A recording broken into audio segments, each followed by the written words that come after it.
Hi, this is Marsha. And this is Kelly. We are the 2U's of 2U's Fiber Adventures. Thanks for stopping by. You'll hear about knitting, spinning, dyeing, crocheting, and just about anything else we can think of as a way to play with string. We blog and post show notes at 2usfiberadventures.com. And we invite you to join our 2U's Fiber Adventures group on Ravelry. I'm 100 Projects. And I am Better in Motion. We're both on Instagram and Ravelry, and we look forward to meeting you there. Enjoy the episode.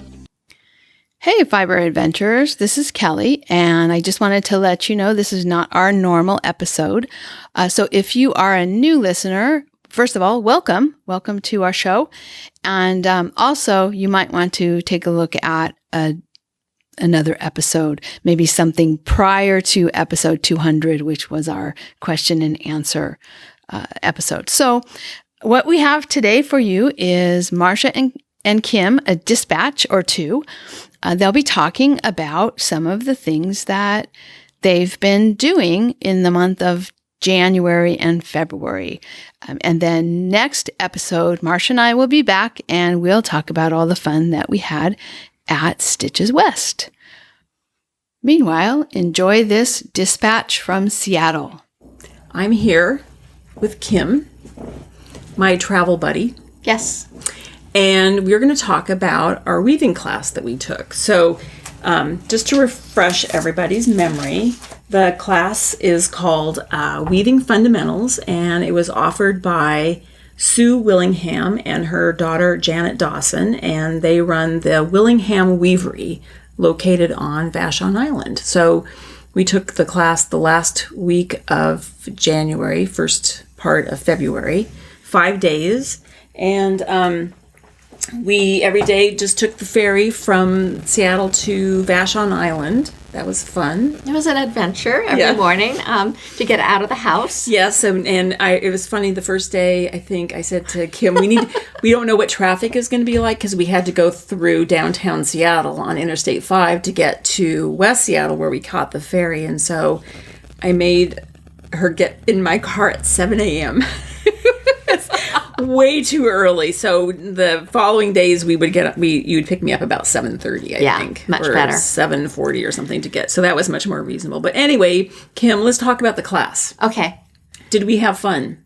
We did have fun. It was fantastic. It was in a great studio that was a garage converted into a studio full of looms. Yes. So there were 9 students, and she sort of sorted us by height.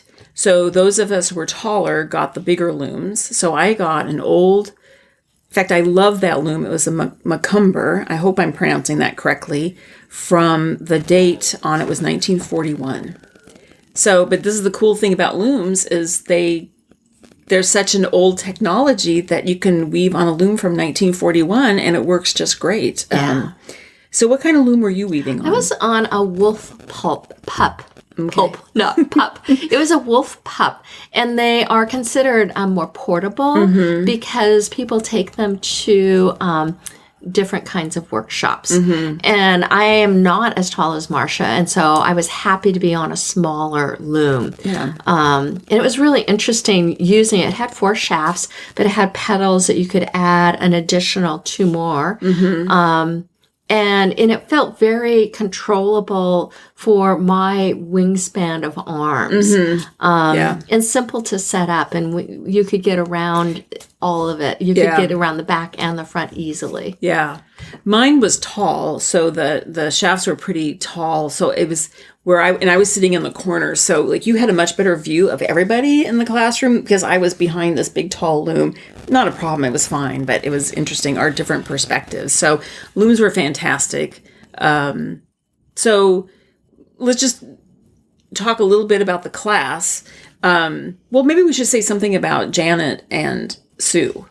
I mean, they're legends in the weaving world. Sue has been part of the Seattle Weavers Guild for many, many years. And I met her before the class at their annual sale at St. Mark's. And very, very knowledgeable. Yeah. She's been doing this for years, and her mother was a weaver. Yeah. And now her daughter is a weaver, and her daughter lives in Nova Scotia and actually has a store there. But she comes out every summer for a month to, I'm sorry, winter. did I say summer? I'm sorry, because I've been thinking, why would you come to Seattle that time of year? No, she comes out every winter this time of year, end of January, in the month of February for, they do all kinds of classes, 4 weeks of classes. So we have the 1 week of classes. So, and they were excellent teachers, I have to say.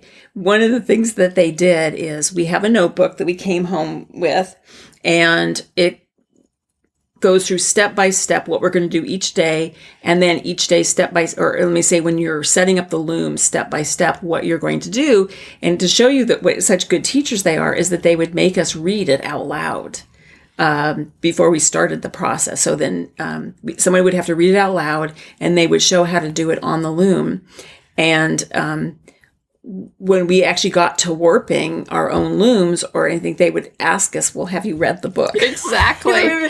So that was really good. It was good enforcement so that you could go home feeling empowered to find the information. Yeah. Even though Janet said, I have a video that if you get lost, you can just go to my site and go look at the video. Yeah. But it was really good reinforcement of how you could be self-sufficient after the course. Yeah.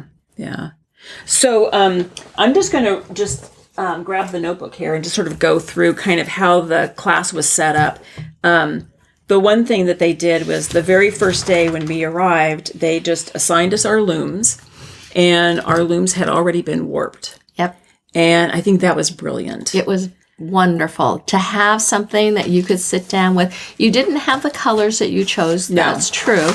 But you could start learning how to weave and how it felt to weave right from the first day, which felt great. Because one of the takeaways from weaving is it's a very physical activity, much more physical than, say, knitting or crocheting, because it's more akin to spinning on a traditional spinning wheel with a treadle, because you have to use your feet and your hands. And it's the same thing with weaving. You're using your feet and your hands. I think it's even more physical than spinning. I mean, I actually got pretty warm by the last day, because we'll get to the last day. But anyway, it's surprisingly physical. Yeah. To set it up and to actually do the weaving. Yes, you're right. To set it up, and then also just the actual act of weaving can be pretty physical. And I imagine we were not using really large looms, but if you have one of those very, very large wide looms, I mean, it must be very, very physical, I would think. So the first day they just got us weaving. We also learned the parts of the loom. What else did we talk about? All the different tools and equipment you need for the weaving process. We learned about yarn sizes, the types of, we were mostly focusing on cotton yarn, but we talked about that. A lot of time talking about the different types of shuttles that are available. The second day, we cut our sample off the loom, and which is funny how...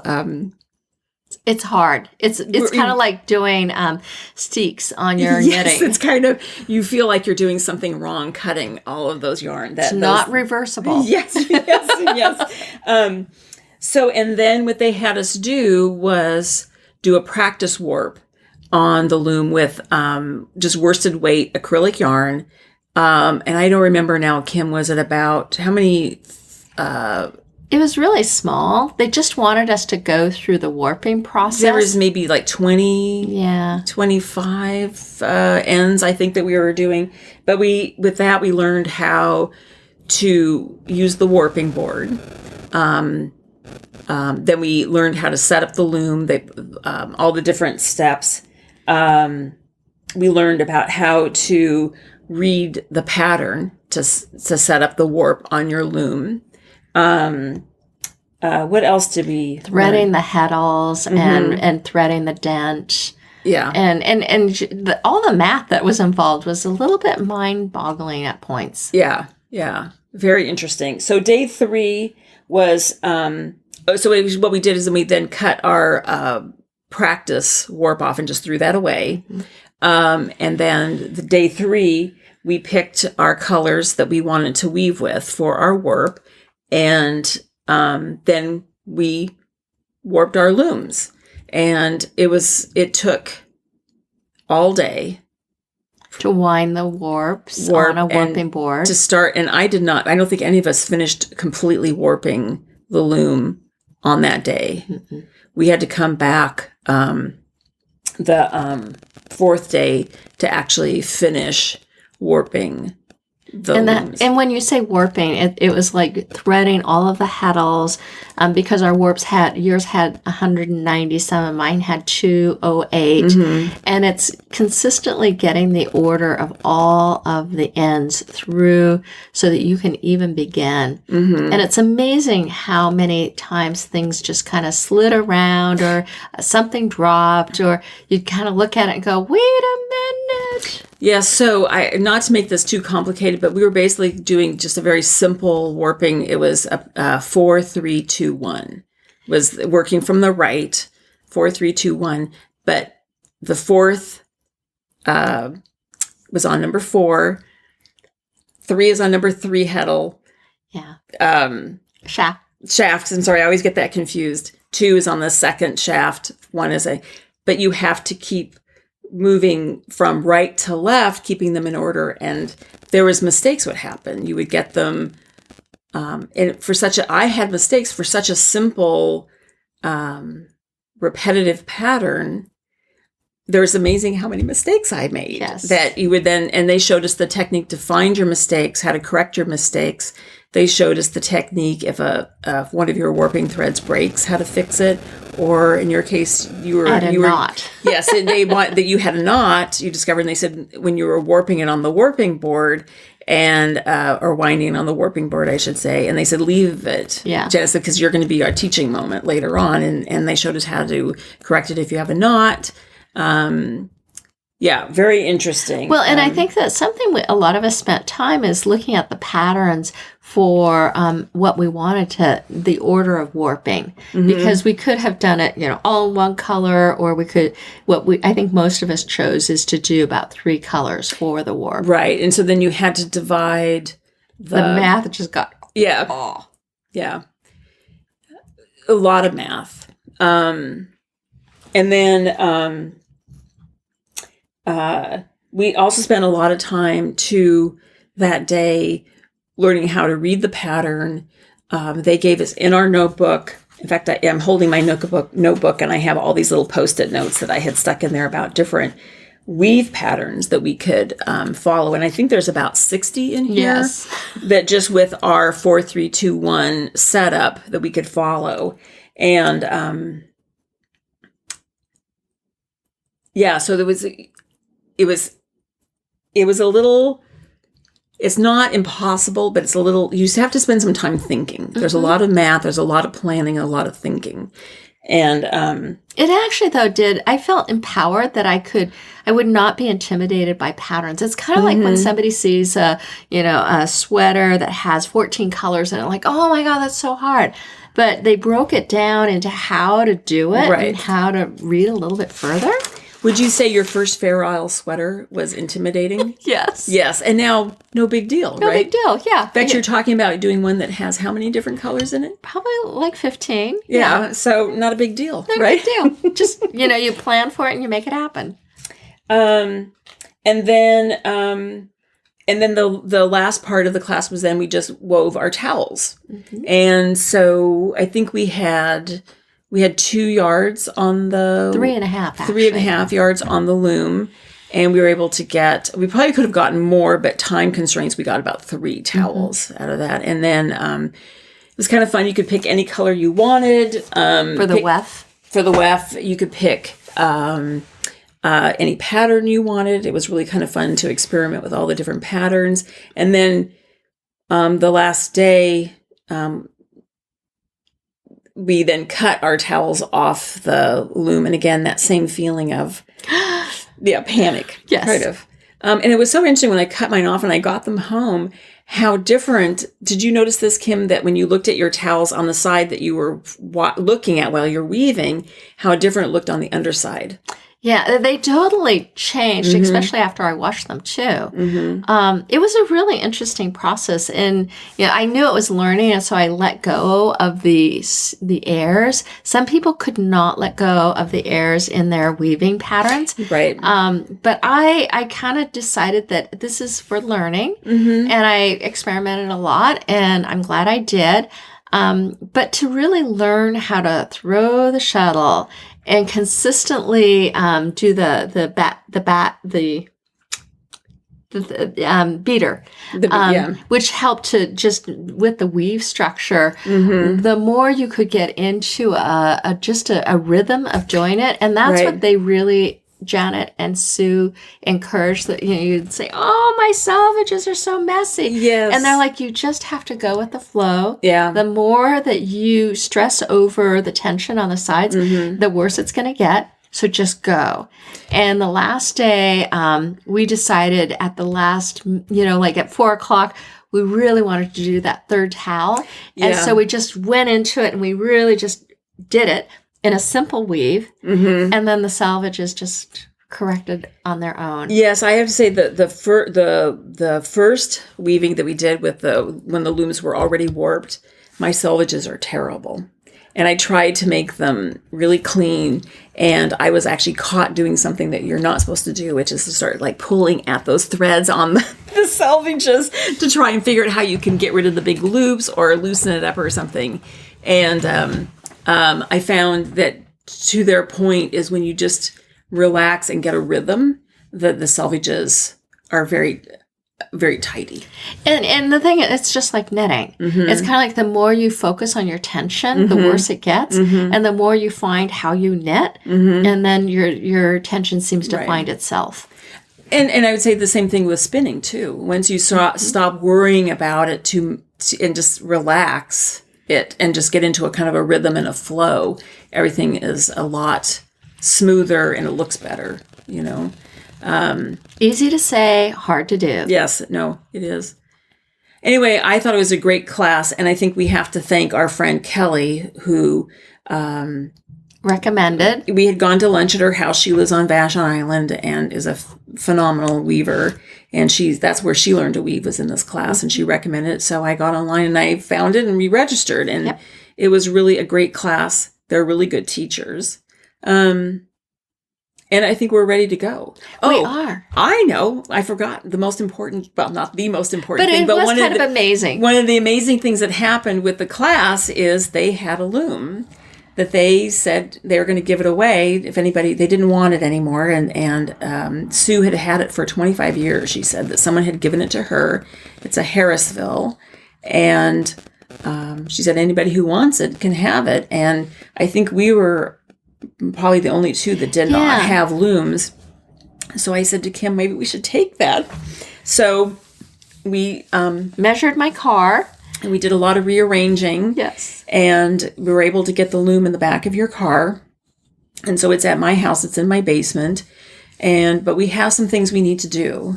So I'm actually at Kim's house tonight as we're recording this. And she was showing me that I've ordered a kit, 2 kits, and you ordered 3 kits. So your yarn has arrived. You also ordered a shuttle and bobbins. So, and then also the lease sticks. We have to get a reed. I have a 12 dent reed at home, but it's too narrow. So I need to order a larger one. And we have a few things we need to get. We need a warping board, but we have a friend is going to loan one to Kim. So hopefully we'll get to weaving here pretty soon. Well, it's interesting because every day when we're waiting for the ferry, we're on the ferry, like, looms, should we not? Because it's an investment. Mm-hmm. And we were laughing that, I was kind of like, well, let's just see what the world brings us. Mm-hmm. And then as the world turns, I think we got offered 2 looms in the space of 1 week. And we said, let's do the one from Sue. Mm-hmm. And, with the 1 loom and 2 people, I think we'll be fine because we are good coaches of each other. Mm-hmm. Because 2 minds is much better than 1 and remembering how to do all of this. Yeah. And then as I say, the loom is at my house. Your house, you don't have quite enough space for that loom. In fact, even my house, I'm not quite sure how it's going to, it's in the basement. I'm going to have to do a little rearranging in the basement because right now I have it up against a wall. And the one thing I do know is that it has to be really in the center of the room or further away from the wall because we need to get it all the way around the loom for the warping process. Mm-hmm. So we have some things to do, but I live so close. It's really easy for Kim just to come to my house. In fact, I don't even need to be at my house. You can come, you have a key, you can go in there and work on the loom. So, very exciting. And it's really nice of them to pass the loom along. It is. And we'll see, it's about, I think the width is 42 inches. So the actual weaving area is maybe 36 inches approximately. Anything else we need to say about the class? No, it was a great experience. It was kind of interesting that, in the time of COVID, we really hadn't been to a class and a gathering and being out and about. And it was really fun, but exhausting. Yes, it was exhausting. And both Kim and I have dogs, as people know. Kim's sister took your dog. Yes. So you would come home and not have to deal with the dog. I would come home and have to deal with my dog, which was not a problem because I deal with him all the time. But it was surprising how tired I was coming home. And we would catch the ferry. So we get home, depending on which ferry we caught, from anywhere from 8 to 9. Yeah. And then get up in the morning and catch, leave at 7:30. And I think I've not been in a situation where you're, even though incredibly fun, and you're learning. Yes. The brain was really working hard. The brain was working hard. And then the physicality of it too. Mm-hmm. I don't think most weavers sit at a loom 5 days a week from, 8:30 or 9 o'clock in the morning till anywhere from 4:30 to we 6:30. Could be wrong. I mean, the professionals, but it was. I mean, I think that what was the most exhausting was just the thinking and learning, and you realize that in the time of COVID, we have not done a lot of intense classes like that, and it felt good to use the brain like that, but exhausting. Yeah. So it took me a day to recover, but I'm recovered and very excited about it. So I'm looking forward to weaving. Yeah. I'm ready to go. Alrighty. I think that is anything else we want to say? No. Okay. Well, anyway, we recommend the class, and I will put a link to the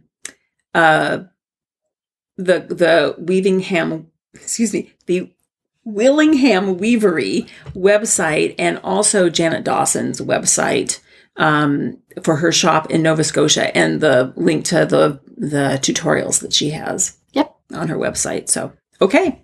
Bye. Bye. All right. Kim and I are here again. But because the other thing we wanted to talk about was we both bought e-spinners, and the company that we bought them from is Dreaming Robots, and the model we bought is the EEW 6.0. Yes. So, I'm just going to say a few things about just some of the technical things about the e-spinner. It comes, when you order it, it comes with, okay, now I was going to be prepared and I can't read the little printout here, but it came with the e-spinner, the cord to attach it to the wall, and it came with 4 bobbins. I thought 6 bobbins. And yes, you're right, 6 bobbins, and we ordered an extra set of bobbins. Yeah. And the bobbins, the whole thing is broken down. Very good instructions about how to assemble it.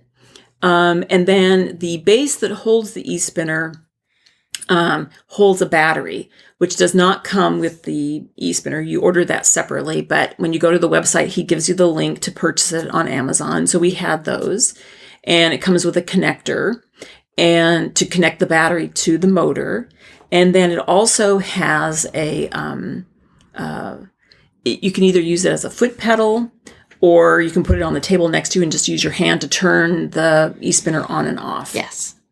The thing that's kind of nice about the e-spinner too is, on unlike a spinning wheel, a wood spinning wheel that you treadle, you have to oil it. This one does not need any oil. All of the bearings are all encased in oil somehow. I'm not sure. I'm not an engineer, so you don't need to oil it in any way. That's really nice. And then I did contact him too, because I thought that the e-spinner and the bobbins were 3D printed, and they're not. He said the prototypes are 3D printed, and then they're sent to China, and it's extruded plastic. And then all of the parts are sent to him, and he assembles everything and then sends it to us. So that's just a little bit of the technical about the e-spinner.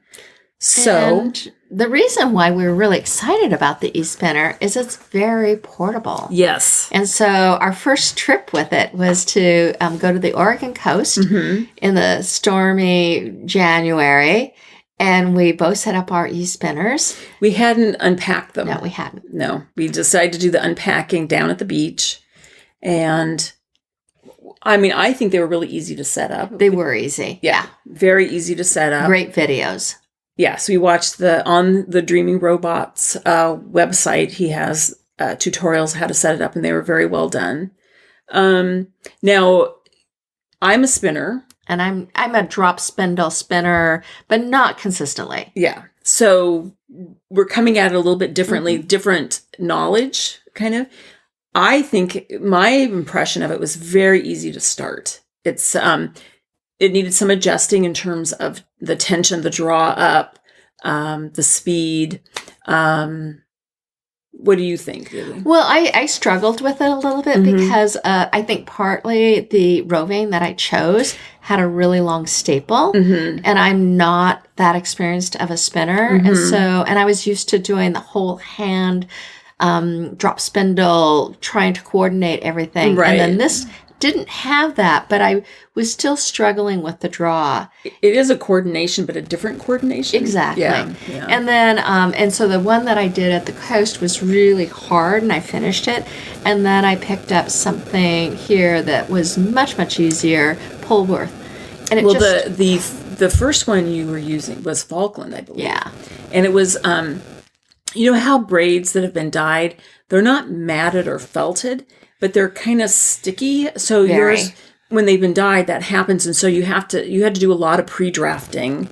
And then again, it had quite a long staple too, as you were saying. So when you switched to the Polworth, it was just like, whew. It was a lot easier. Yeah, it was. It's sort of slippery. It was, and this is part of being a novice spinner is that you don't always know. And I had bought some Wensleydale, which I think looks beautiful, but somebody's like, "Oh my God, the staple on that is so long, and it's not where you want to start." And Kim, ironically, the little Herbie, my spinning wheel, when I first got that, some of the first fiber I was spinning was Wensleydale, and because it has such a long staple. It ended up being sort of like piano wire. It was terrible. So I just stopped and moved on to something else. So it's not the best thing to start with, to your point. Yeah. And it really is, again, the coordination piece and just being calm about it and not being rushed. And, I think you and another friend came over to my house when I had the easy Polworth. I was like, oh my goodness. And I did, my lengths or a ball, helped me prepare it and all of that. And a totally different kind of preparation than I was doing for the drop spindle. Yeah. And it's not that I don't like the drop spindle. It's just that, and drop spindle is the ultimate in portability. Yes, exactly. It's just that you don't have to keep track of so much with the e-spinner. You can really focus on more the draw and figuring out how to get the width, size of fiber. Yeah, and full disclosure, I have a drop spindle that Kelly sent me years ago. I cannot use it. I have no real coordination around it at all. It's really difficult for me. So, and you do really well at it. I was doing really well until I got a dog. And he was a puppy, and there's no way you can do a drop spindle and chase after a dog. And it was a toy to him. So I had stopped. Yeah. But I think it's the e-spinner. I'm not giving up my little Herbie. I still love my wood spinning wheel. But I have to say this e-spinner is pretty fantastic. It's super smooth. It's really quiet. very portable. Kim has a bag that works. I don't have a bag yet that works for travel. I just have it in a basket. So I'm looking for a bag for travel, and I haven't found anything that's just right. But I think it's going to be a fantastic. Because when I go down to visit Kelly, I cannot bring my spinning wheel on the plane. Yeah. I can take it in the car, or Kim and I go together a lot down to the Washington coast, and I can't bring my spinning wheel in the car because usually my brother is with us and dogs, and there's no room because the spinning wheel basically takes up a spot on the back seat. So this is going to be great to travel with. And I've also discovered, too, that maybe this is not good, Kim. I don't know if you've discovered this, but I discovered that I can spin in bed. I just put the e-spinner on a tray, and I can plug it into the wall, and I can just sit there in bed and watch Netflix, and the dog lays next to me, and I can spin. I don't know that that's necessarily a good thing. And then I think the other thing I would say I think is nice, too, is that you don't need to plug it into the wall. No, you have the battery pack. Because of the battery pack. So, if I, you could go to the beach, or you could go to the park. Or sit out on the deck. Yes, you could sit on the deck, and if you don't have a power supply outside, you have the battery. Yeah. So, I can't, and I would say the other thing about the design too, Kim, do you have any comments about the design? Because I have a couple of comments about it. I think it's rather elegant and simple. Mm-hmm. Yeah, but I'm not a pro in spinning. It's just that it's super easy to use in the sense of you can slow it down, you can speed it up. Mm-hmm. And for me, just learning those pieces, it's also visual. It's super easy to do. Yeah. Maurice is the owner of the company.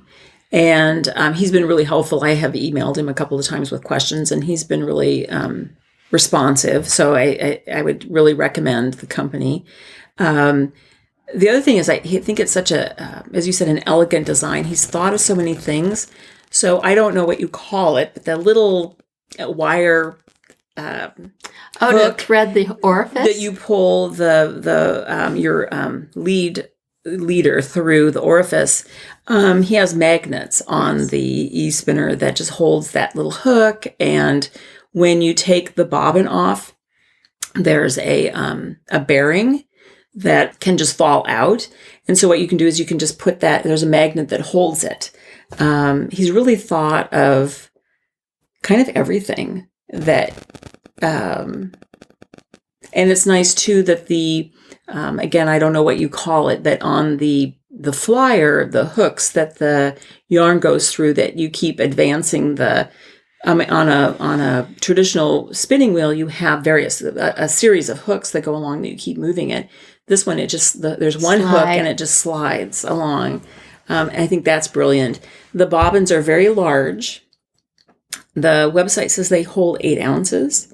I spun a 4-ounce braid, and I don't think I could get another 4 ounces on there. So maybe it's the way I spin. I don't know, but they're massive bobbins. Yeah.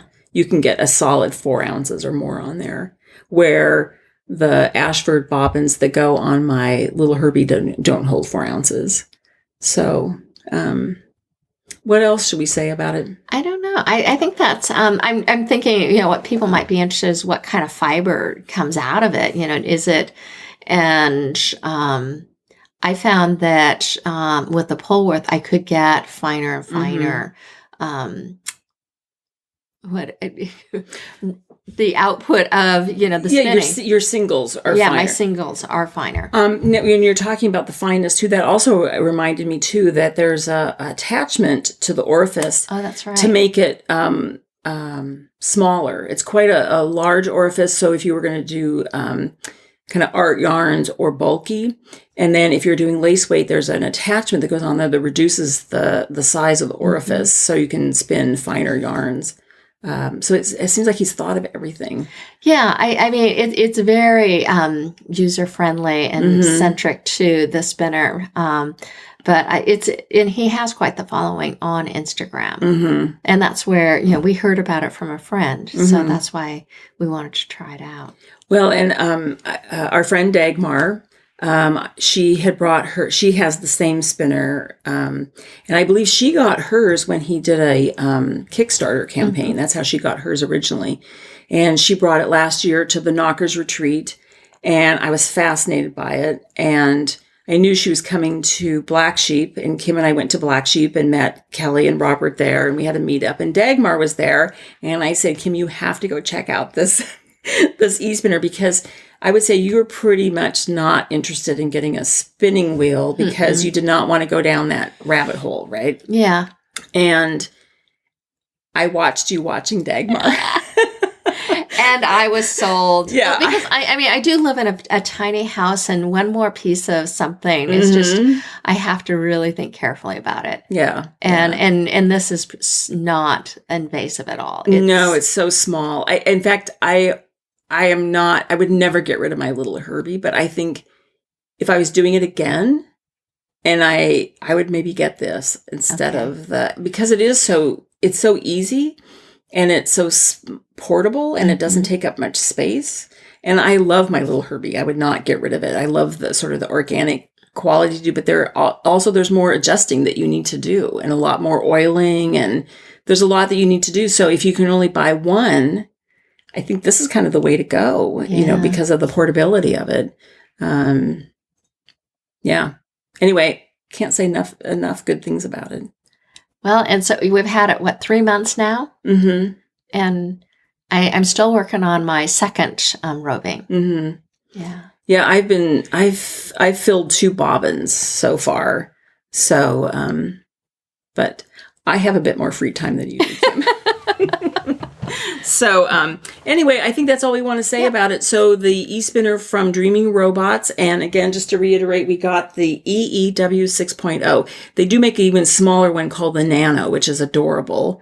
It's really too small. It's small, but it's adorable. I have to say, it is really cute. So you could check that out. And I'll put the link in the show notes to the website. Alrighty. Bye. Bye. Hi, everyone. This is Kelly again, back. And I just want you to know that I listened with absolute horror as Marsha talked about the e-spinner as being a substitute, an appropriate substitute for a wooden spinning wheel. And those of you who know my background as a spinner first and weaver and knitter second and third, will probably not surprised that I would have that reaction.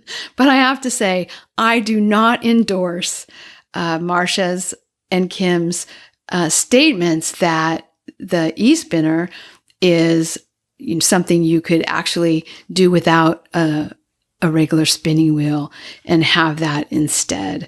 The fact that Marsha said that if she had it to do over again, she would have gotten the e-spinner instead of the little Herbie that she loves. Oh my gosh. I just couldn't believe it. So just wanted to make sure that all of you spinners out there, traditional spinners out there, know that I am not at all in favor or endorsing this episode. And since I'm on the mic here at the end of this episode, I just thought I would give you all another update, just a quick update on me. Our Salinas River is rising again, and we have some road closures. An area near us, Pajaro, it has been very badly flooded with a break in the levee. In any case, there is some flooding going on here, and we have rain expected starting tonight. We had some high winds, and we did lose a few tree branches. Nothing major. Robert just got a day with the chainsaw cutting up those branches.